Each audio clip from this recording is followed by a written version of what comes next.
नमस्कार फ्रेंड्स, आप सभी का स्वागत है जीके बकेट स्टडी ट्यूब पर। बजट 2021-22 के बारे में बात करने वाले हैं। बहुत ही व्यवस्थित तरीके से महत्वपूर्ण प्रश्नों का अवलोकन करेंगे। लगभग 100 अति महत्वपूर्ण प्रश्न यहाँ लिए गए हैं जो आने वाले कोई भी एग्जाम हो उन सभी एग्जामों के दृष्टिकोण से इंपॉर्टेंट है।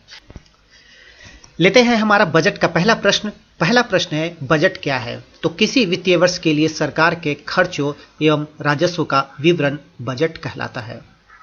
नेक्स्ट प्रश्न लेते हैं, वित्तीय वर्ष 2021-22 के लिए केंद्रीय बजट किसके द्वारा पेश किया गया? तो यह पेश किया गया वित्त मंत्री निर्मला सीतारमण द्वारा 1 फरवरी 2021 को। नेक्स्ट है, डिजिटल बजट पेश करने वाली पहली वित्त मंत्री कौन है? तो यह है निर्मला सीतारमण। यानी कि इस बार भारत के इतिहास में देखा जाए तो यह पहली बार हुआ है जब डिजिटल बजट पेश हुआ है। नेक्स्ट अन्य तथ्य के बारे में देख लेते हैं। वर्तमान में वित्त राज्य मंत्री कौन है? तो यह भी आपको ध्यान में रखना है। अनुराग ठाकुर वित्त राज्य मंत्री हैं। और मुख्य आर्थिक सलाहकार कौन है? कृष्णमूर्ति सुब्रमण्यम। तो इनको भी आपको ध्यान में रखना है।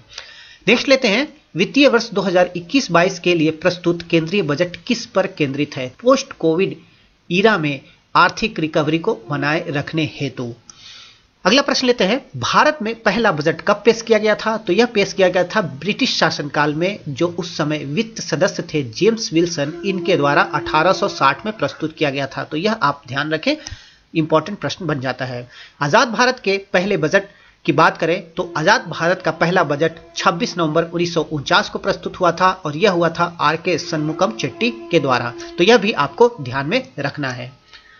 नेक्स्ट लेते हैं, वित्त मंत्री निर्मला सीतारमण ने बजट 2021-22 की शुरुआत किसके द्वारा लिखी गई पंक्तियों से की? तो बजट भाषण की जब उन्होंने शुरुआत की तो जो हमारे महान कवि हैं रविंद्रनाथ टैगोर, इनके द्वारा लिखी गई इन पंक्तियों के माध्यम से बजट की स्पीच की शुरुआत की। नेक्स्ट लेते हैं, वित्त वर्ष 2021-22 में वित्त घाटा जीडीपी का कितना प्रतिशत रहने का अनुमान जताया गया है? यह प्रश्न बहुत इंपॉर्टेंट है। कई बार एग्जाम में बजट से संबंधित इस प्रकार के प्रश्न पूछे जाते हैं, इसीलिए आपको ध्यान रखना है। यह है 6.8%। और इसके अलावा यह भी ध्यान रखें कि वर्ष 2020-21 में जो वित्तीय घाटा था वह 9.5% रहा था। आगे बात करते हैं, भारतीय इतिहास में पहला पेपरलेस बजट यानी कि डिजिटल बजट किसके द्वारा प्रस्तुत किया गया? तो यह प्रस्तुत किया गया वित्त मंत्री निर्मला सीतारमण के द्वारा। और यह पेपरलेस बजट कैसे रहा? तो वह इस प्रकार से कि अप्रत्याशित कोविड संकट के मद्देनजर यह एक डिजिटल बजट है और इस बजट को सरकार के सभी मंत्रालयों के साथ इलेक्ट्रॉनिक रूप में साझा किया गया।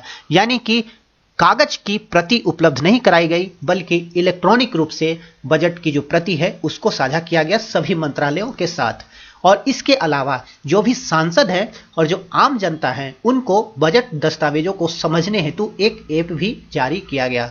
और इस मोबाइल ऐप को नेशनल इंफॉर्मेटिक्स सेंटर NIC ने आर्थिक मामलों के विभाग यानी कि DEA की अगुवाई में विकसित किया है। तो इस प्रकार से यह बजट वह पूरी तरह से पेपरलेस बजट माना गया है। इसके अलावा वित्त मंत्री ने जब बजट भाषण दिया तो एक टेबलेट में बजट से जुड़े जो भी दस्तावेज थे उनको लेकर संसद में पहुंची और अपना बजट भाषण दिया। आगे चलते हैं, बजट 2021-22 के अनुसार सरकार को सबसे ज्यादा राजस्व की प्राप्ति किस स्रोत से होती है? तो बहुत इंपॉर्टेंट प्रश्न है। सबसे ज्यादा राजस्व की प्राप्ति उधार एवं अन्य देयता से होती है जो कि 36% है। तो बजट 2021-22 की यह स्थिति है। इसके बाद दूसरे नंबर पे देखा जाए तो GST का नंबर आता है जो कि 15% है। इसके बाद तीसरे नंबर पर आयकर का नंबर आता है, 14% प्राप्ति होती है राजस्व की सरकार को, केंद्रीय सरकार को, और निगम कर से 13% की। तो इन चारों को आपको ध्यान में रखना है। इसके बाद बात करते हैं, बजट 2021-22 के अनुसार सरकार का सबसे बड़ा खर्च का मद क्या है? तो सबसे बड़ा खर्च का मद है ब्याज अदायगी और यह है 20%। तो 1 रुपया में से 20 रुपया सरकार का खर्च में जाता है, तो वह खर्च है ब्याज अदायगी। इसके बाद कर एवं शुल्क में राज्यों का हिस्सा 16% है। इसके बाद केंद्रीय क्षेत्र की योजनाओं के लिए 13%। तो इन तीनों को आपको ध्यान में रखना है एग्जाम के दृष्टिकोण से। वित्त मंत्री के बजट भाषण के अनुसार वर्ष 2020 में आयकर दाखिल करने वालों की संख्या कितनी हो गई है? तो वर्तमान में आयकर जो दाखिल करते हैं उनकी संख्या 6.48 करोड़ हो गई है और यह 2014 में 3.31 करोड़ थी। तो निश्चित रूप से जो आयकर रिटर्न दाखिल करने वाले लोग हैं उनकी संख्या में बढ़ोतरी दर्ज हुई है वर्ष 2014 की अपेक्षा में। नेक्स्ट लेते हैं क्वेश्चन। वित्त वर्ष 2021-22 के अनुसार कितनी आयु से ज्यादा लोगों को अब टैक्स रिटर्न भरने की आवश्यकता नहीं है जो पेंशन और जमा ब्याज से धन पाते हैं? तो यह है 75 वर्ष। तो वरिष्ठ नागरिकों को इसमें थोड़ी राहत दी गई है इस बजट के माध्यम से। नेक्स्ट बात करते हैं, संविधान के किस अनुच्छेद में बजट शब्द का प्रयोग किया गया है? बहुत इंपॉर्टेंट प्रश्न है, एग्जाम में कई बार पूछा भी गया है। तो संविधान का ऐसा कोई भी अनुच्छेद नहीं है जिसमें बजट शब्द का उल्लेख किया गया है। संविधान में देखा जाए तो अनुच्छेद में वार्षिक वित्तीय विवरण यानी कि एनुअल फाइनेंशियल स्टेटमेंट का उल्लेख है और यह बजट के स्थान पर इस शब्द का वर्णन होता है। तो आपको यह भी ध्यान में रखना है, इंपॉर्टेंट प्रश्न है। आगे बात करते हैं, बहुत इंपॉर्टेंट प्रश्न है, वर्तमान बजट में आर्थिक रिकवरी को बनाए रखने हेतु आत्मनिर्भर भारत अभियान के तहत कितने स्तंभों की चर्चा की गई है? तो टोटल 6 स्तंभ की चर्चा की गई है और इन्हीं 6 स्तंभों से संबंधित जो भी महत्वपूर्ण प्रश्न हैं उनको हम आगे देखेंगे। तो उसके पहले हम उन 6 स्तंभों के बारे में बात कर लेते हैं। तो पहले स्तंभ को देखा जाए तो यह है स्वास्थ्य और खुशहाली। दूसरा स्तंभ है भौतिक एवं वित्तीय पूंजी और अवसंरचना। तीसरा है आकांक्षी भारत के लिए समावेशी विकास। चौथा है मानव पूंजी को फिर से ऊर्जावान बनाना। पांचवा नवाचार और अनुसंधान व विकास। और छठे स्तंभ की बात करें तो यह है न्यूनतम सरकार और अधिकतम शासन। तो ये 6 स्तंभ हैं जिनको आपको ध्यान में रखना है। अब इन्हीं 6 स्तंभों से संबंधित जो भी महत्वपूर्ण प्रश्न बनते हैं उनको हम बारी बारी से देखेंगे। तो वीडियो को आप ध्यान से देखें, एक भी इंपॉर्टेंट प्रश्न छूट नहीं पाएगा। यदि आप इस वीडियो को देखते हैं तो बजट से संबंधित सभी महत्वपूर्ण प्रश्नों को इसमें कवर किया गया है। तो सबसे पहले बात करते हैं स्वास्थ्य और कल्याण से संबंधित महत्वपूर्ण प्रश्नों के बारे में, महत्वपूर्ण प्रावधानों के बारे में। वर्तमान बजट में स्वास्थ्य का बजट 94,000 करोड़ से बढ़ाकर कितना कर दिया गया है? तो स्वास्थ्य का बजट बढ़ा दिया गया है। निश्चित रूप से भारत में इसकी आवश्यकता है क्योंकि कोविड काल में जिस प्रकार की स्वास्थ्य व्यवस्थाएं थी तो उसको ध्यान में रखते हुए यह बहुत ही आवश्यक था। तो 2.23 लाख करोड़ का बजट कर दिया गया है स्वास्थ्य के क्षेत्र में और यह वृद्धि 137% की वृद्धि है। बहुत इंपॉर्टेंट है, ध्यान में रखें। वर्ष 2021-22 में कोविड-19 वैक्सीन हेतु कितने करोड़ रुपए का प्रावधान किया गया है? तो यह किया गया है 35,000 करोड़ रुपए।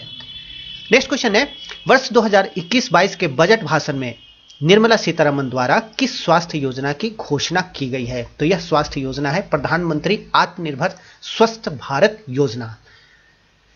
नेक्स्ट है, प्रधानमंत्री आत्मनिर्भर स्वस्थ भारत योजना हेतु कितने रुपए का प्रावधान किया गया है बजट में? तो यह किया गया है 64,180 करोड़ रुपए का प्रावधान किया गया है इस बजट में। चलते हैं अगले प्रश्न की ओर।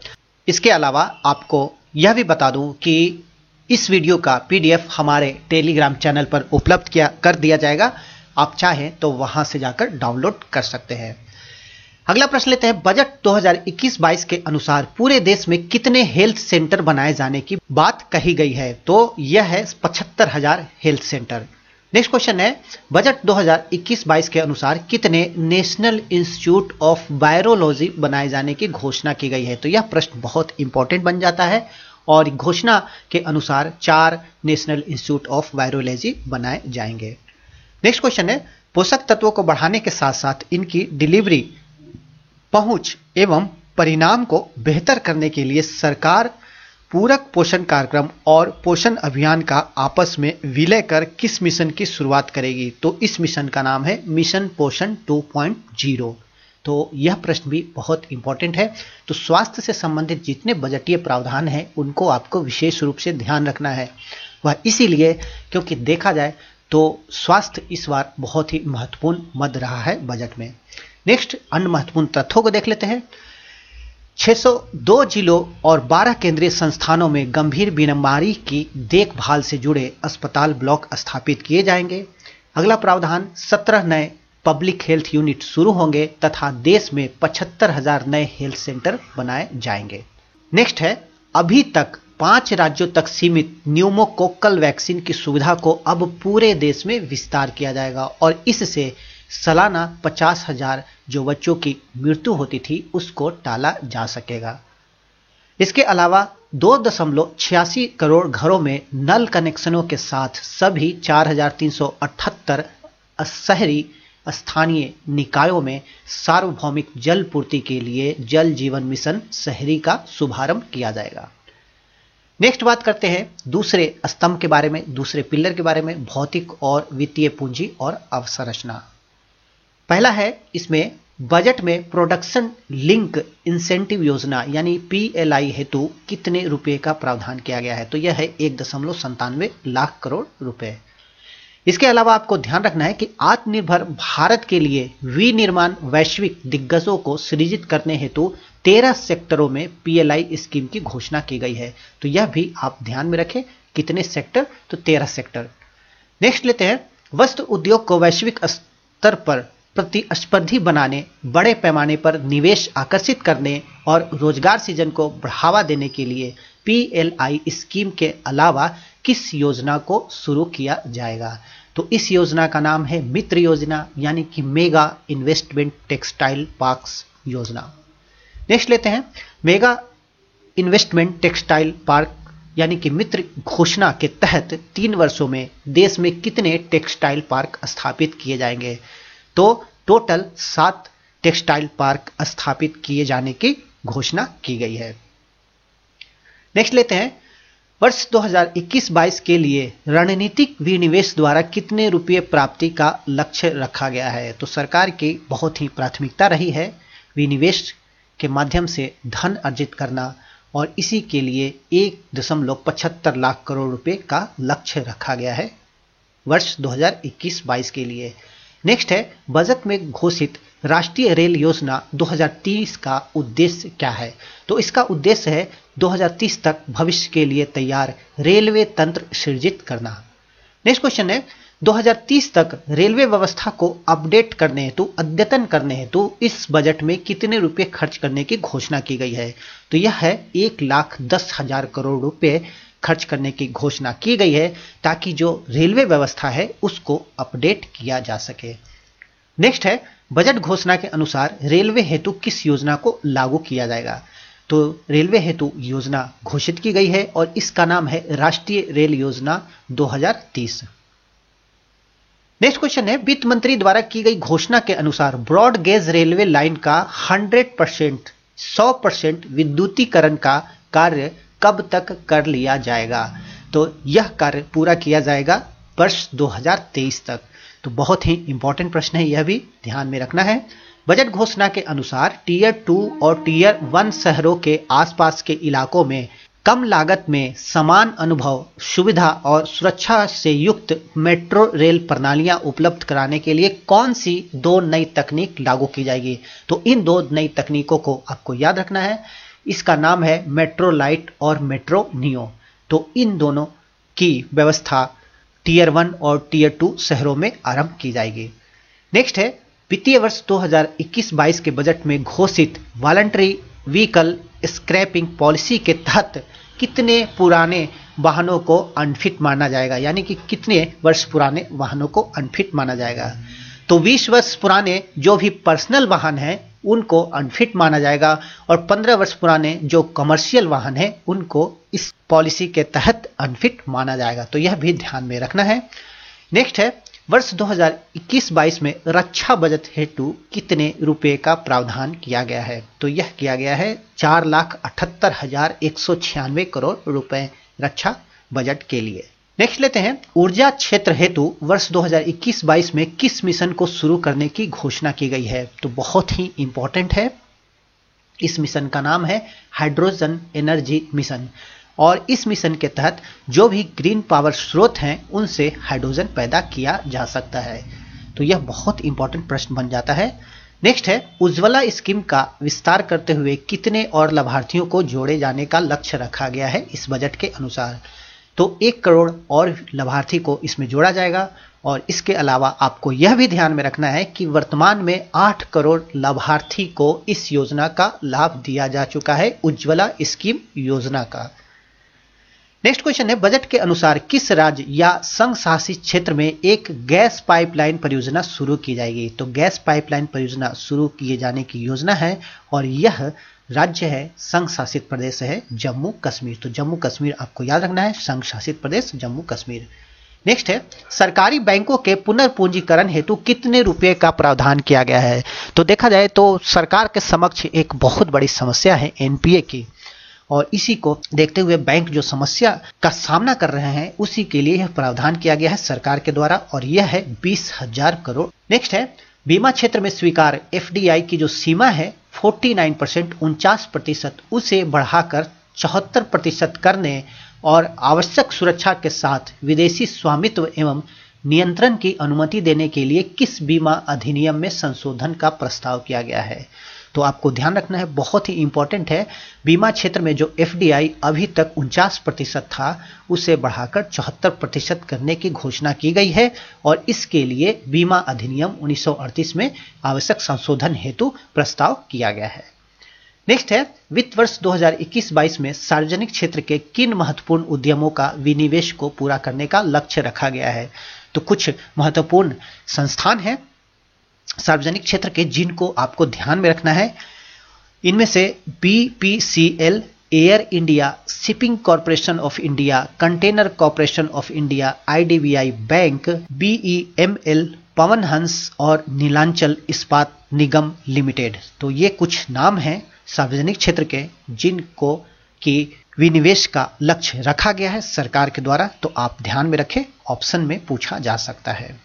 इसके अलावा आपको यह भी ध्यान रखना है कि सरकार द्वारा वर्ष 2021-22 में जीवन बीमा निगम का आईपीओ भी लाया जाएगा, जिसके लिए आवश्यक संशोधन इसी शर्त में लाया जाएगा, इसी सत्र में लाया जाएगा। नेक्स्ट बात करते हैं तीसरे महत्वपूर्ण पिलर के बारे में, जो है आकांक्षी भारत हेतु समावेशी विकास। पहला प्रश्न लेते हैं, वित्त मंत्री ने आकांक्षी भारत के लिए समावेशी विकास के अंतर्गत किन क्षेत्रों को शामिल करने की घोषणा की है। तो कौन कौन से क्षेत्र हैं जिनको शामिल करने की वित्त मंत्री ने घोषणा की है। यह है कृषि एवं सहायक क्षेत्र, किसान कल्याण और ग्रामीण भारत, प्रवासी मजदूर व श्रम और वित्तीय समावेशन। तो इनको भी आपको ध्यान में रखना है। नेक्स्ट लेते हैं, किस योजना को सभी राज्यों एवं केंद्र शासित प्रदेशों में विस्तार यानी कि बढ़ाए जाने का प्रस्ताव किया गया है इस बजट में। तो यह है स्वामित्व योजना, बहुत इंपॉर्टेंट है। स्वामित्व योजना के अंतर्गत गांव में संपत्ति के मालिकों को बड़ी संख्या में अधिकार दिए जा रहे हैं, और इसके अलावा अभी तक 1241 गांवों के लगभग 1.8 लाख लोगों को कार्ड दिया जा चुका है स्वामित्व योजना के तहत, और वर्ष 2021 में सभी राज्यों और केंद्र शासित प्रदेशों को इसके दायरे में लाया जाएगा। नेक्स्ट लेते हैं, ई नैम को बढ़ावा देने तथा एपीएमसी के लिए किस कोष का उपयोग किया जाएगा। तो यह कोष भी आपको ध्यान में रखना है, इसका नाम है कृषि अवसंरचना कोष। इसके अलावा आपको यह भी ध्यान रखना है कि कुछ सामानों पर एग्रीकल्चर इंफ्रासेस लगाकर इसका लाभ किसानों को दिया जाएगा, और कृषि अवसंरचना कोष यानी कि एग्रीकल्चर इंफ्रास्ट्रक्चर फंड हेतु 40,000 करोड़ रुपए का आवंटन किया गया है। अगला प्रश्न, वित्त वर्ष 2021-22 हेतु जल जीवन मिशन शहरी हेतु कितने रुपए का आवंटन किया गया है। तो यह है 2.87 लाख करोड़ रुपए। नेक्स्ट लेते हैं, ऑपरेशन ग्रीन स्कीम में टमाटर, प्याज और आलू के अलावा कितने पेरिशेबल यानी कि नाशवान फसलों को, पेरिशेबल क्रॉप्स को शामिल किया जाएगा। तो यह है टोटल 22 फसल जिन्हें शामिल किया जाएगा। इसके अलावा आपको ध्यान रखना है कि कृषि और सहायक उत्पादों में मूल्य संवर्धन व उनके निर्यात को प्रोत्साहन देने के लिए ऑपरेशन ग्रीन योजना शुरू की गई थी, और अब ऑपरेशन ग्रीन योजना के दायरे में 22 जल्दी सड़ने वाले यानी कि पेरिशेबल आइटम्स को शामिल किया गया है। और वर्तमान में देखा जाए तो यह योजना प्याज, टमाटर, आलू पर ही लागू थी, जिसे कि शॉर्ट में टॉप कहा जाता था, टोमेटो, ओनियन और पोटैटो। तो ये आपको याद रखना है कि अब 22 और उत्पाद को इसमें शामिल कर लिया गया है ऑपरेशन ग्रीन स्कीम में। चलते हैं आगे। बजट में ई नैम के लिए कितनी नई मंडियों का प्रस्ताव है? 1000 नई मंडियां। इसके अलावा आपको ध्यान रखना है कि पारदर्शिता और प्रतिस्पर्धा को ध्यान में रखते हुए ई नैम को कृषि बाजार में लाया गया है और ई नैम में लगभग 1.68 करोड़ किसान पंजीकृत हैं और इनके माध्यम से 1.14 लाख करोड़ रुपए का व्यापार हुआ है। ई नैम के साथ 1000 से ज्यादा मंडियों को जोड़ा जा चुका है। अगला प्रश्न है, मछली कारोबार को बढ़ावा देने हेतु कितने नए केंद्रों का प्रस्ताव किया गया है? तो मत्स्यन को बढ़ावा देने हेतु 5 नए केंद्रों का प्रस्ताव किया गया है और ये है कोच्चि, चेन्नई, विशाखापट्टनम, पारादीप और पेटुआ घाट। तो इन 5 स्थानों को आर्थिक गतिविधियों के केंद्र के रूप में विकसित किया जाएगा। आगे बात करते हैं, माइक्रो इरिगेशन फंड के लिए कितने रुपए का प्रावधान किया गया है? तो यह है 5000 करोड़ रुपए माइक्रो इरिगेशन फंड के लिए। आगे बात करते हैं चौथे स्तंभ के बारे में, मानव पूंजी को फिर से ऊर्जावान बनाना। किस स्थान पर एक केंद्रीय विश्वविद्यालय की स्थापना की जाएगी? तो यह स्थान है लेह। नेक्स्ट है, भारत के जनजातीय क्षेत्रों में कितने एकलव्य मॉडल आवासीय स्कूल खोलने जाने की चर्चा की गई है? तो जनजातीय क्षेत्रों में इस प्रकार के एकलव्य मॉडल आवासीय स्कूल खोले जाते हैं और 750 ऐसे स्कूल खोले जाने की चर्चा बजट में की गई है। नेक्स्ट है, वित्त वर्ष 2021-22 की बजट घोषणा के अनुसार एनजीओ, निजी स्कूलों, राज्यों की भागीदारी में देश में कितने सैनिक स्कूल की स्थापना की जाएगी? तो 100 सैनिक स्कूल की स्थापना की घोषणा की गई है। बजट में डिजिटल पेमेंट को प्रमोट करने के लिए, बढ़ावा देने के लिए इंसेंटिव स्कीम का ऐलान करते हुए इस हेतु कितने रुपए का आवंटन किया गया है? तो डिजिटल पेमेंट को प्रमोट करने हेतु 1500 करोड़ रुपए का प्रावधान किया गया है। इसके अलावा अन्य तथ्य भी देख लेते हैं। 15,000 से अधिक स्कूलों में नई शिक्षा नीति के द्वारा शिक्षा की गुणवत्ता में सुधार तथा शिक्षा को मजबूत बनाने का प्रयास किया जाएगा। उच्च शिक्षा के लिए कमीशन बनाया जाएगा, ऐसी घोषणा की गई है। इसके अलावा प्रवासी मजदूरों के लिए खाद्य सुरक्षा योजना भी देने का प्रावधान किया गया है इस बजट के माध्यम से। इसके बाद महिला हर शिफ्ट में काम कर सकेगी और सभी मजदूरों को न्यूनतम वेतन दिया जाएगा। तो ये सभी पॉइंट इस वर्ष के बजट के महत्वपूर्ण हैं, जिनको आपको ध्यान रखना है। आगे बात करते हैं 5वां पिलर, नवाचार और अनुसंधान एवं विकास से संबंधित। तो पहला लेते हैं नेशनल रिसर्च फाउंडेशन। तो 5 वर्षों के लिए एनआरएफ का परिव्यय 50,000 करोड़ रुपए का होगा और यह आपको ध्यान रखना है। इसके अलावा वित्त वर्ष 2021-22 की घोषणा के अनुसार भारत का पहला मानव रहित मिशन गगनयान का ट्रायल कब किया जाएगा? तो बजट में की गई घोषणा के अनुसार दिसंबर 2021 तक मानव रहित मिशन गगनयान का ट्रायल कर लिया जाएगा। इसके अलावा नेशनल लैंग्वेज ट्रांसलेशन मिशन यानी कि राष्ट्रीय भाषा अनुवाद मिशन की भी चर्चा की गई है और इसका लाभ यह होगा कि इससे जो भी प्रमुख भारतीय भाषाएं हैं उनमें उपलब्ध कराए गए शासन एवं नीति संबंधी जानकारी इंटरनेट पर उपलब्ध हो जाएगी। तो यह सरकार की एक नई पहल है जिसको आपको ध्यान में रखना है। हो सकता है इससे एग्जाम में प्रश्न बन जाए। नेक्स्ट बात करते हैं छठे और अंतिम पिलर के बारे में। यह है न्यूनतम सरकार और अधिकतम शासन। पहला लेते हैं, न्याय को तेजी से उपलब्ध कराने के लिए किस संस्थान में सुधार लाने के लिए अनेक कदम उठाने का प्रस्ताव किया गया है बजट में? तो यह है ट्रिब्यूनल यानी कि अधिकरण। तो अधिकरण में सुधार की बात की गई है इस बजट में। नेक्स्ट है, बजट घोषणा के अनुसार भारत के इतिहास में आगामी जनगणना प्रथम डिजिटल जनगणना हो सकती है। तो आपको ध्यान रखना है, बहुत इंपॉर्टेंट फैक्ट है इस बजट से संबंधित यह। और इस कार्य के लिए वर्ष 2021-22 में कितने रुपए आवंटित किए गए हैं? तो यह है 3,768 करोड़ रुपए। तो बहुत ही इंपॉर्टेंट प्रश्न बन जाता है, तो आपको यह ध्यान में रखना है। नेक्स्ट लेते हैं, किसी अवसंरचना और विकास उपकर की सीमा बजट में क्या रखी गई है? तो यह है 2.5% से 100% तक। नेक्स्ट लेते हैं, प्रति लीटर पेट्रोल पर कितने रुपए का कृषि सेस लगाए जाने की घोषणा की गई है? तो यह है 2.5 रुपए यानी कि 2.5 रुपए, जबकि डीजल पर 4 रुपए का कृषि सेस लगाया गया है। तो दोनों को आपको ध्यान में रखना है। अगला प्रश्न लेते हैं, बजट में गोल्ड एक्सचेंज को किसके नियंत्रण में लाए जाने की घोषणा की गई है? तो यह है सेबी। सेबी के नियंत्रण में अब गोल्ड एक्सचेंज को लाया जाएगा। तो 6 पिलरों से संबंधित महत्वपूर्ण प्रश्नों को देखने के बाद कुछ अन्य महत्वपूर्ण घोषणाएं भी देख लेते हैं जो एग्जाम के पॉइंट ऑफ व्यू से इंपॉर्टेंट है। तो सबसे पहले बात करते हैं हाउसिंग लोन पर मिली 1.5 लाख रुपए की अतिरिक्त राहत को कितनी अवधि के लिए और बढ़ाया जाएगा? तो यह है 1 वर्ष। नेक्स्ट है बजट अनुपालन का भार कम करने के लिए कितने साल पुराने टैक्स मामले नहीं खुलेंगे? बजट अनुपालन का भार कम करने के लिए अब 3 साल पुराने जो भी मामले हैं वे नहीं खुलेंगे, लेकिन गंभीर मामलों में 10 साल से पुराने टैक्स मामले खोले जाएंगे।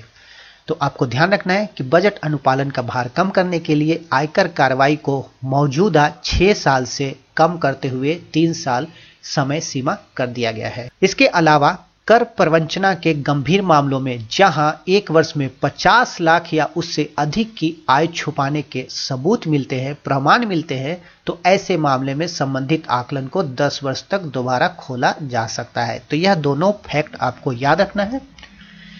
नेक्स्ट क्वेश्चन की ओर चलते हैं। बजट घोषणा के अनुसार कब से नए कस्टम ड्यूटी स्ट्रक्चर को लागू किए जाने का प्रयास किया जाएगा?